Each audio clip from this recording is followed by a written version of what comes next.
Emócie slúžia ako tvoj vnútorný kompas, ktorý ti ukazuje, kam sa v živote chceš uberať, ale takisto ti ukazuje aj to, čomu sa chceš v živote vyhnúť a aké misie sú pre teba nepodstatné a nezaujímavé. Zamysli sa nad tým. Niekto sa v živote rozhodne, že chce byť spevák, lebo spev mu prináša emóciu naplnenia. Nejaká iná bytosť sa zase rozhodne byť zdravotnou sestrou, lebo pomáhanie druhým ľuďom ju náplňa.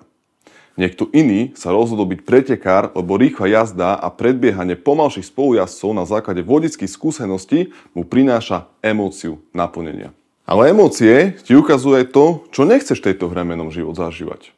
Možno, že si sa ocitol v korporáte, kde sa cítiš byť nedocenený, kde ťa náplň práce vôbec nebaví a na základe emócie, ktorá v tebe vznikla a dáva ti informáciu, že toto pre teba nie je ten správny smer, alebo sa cítiš byť nenaplnený, sa rozhodneš podať výpoveď a nasledovať iné profesie, ktoré v tebe budú vyvolávať žiaducejšie emócie.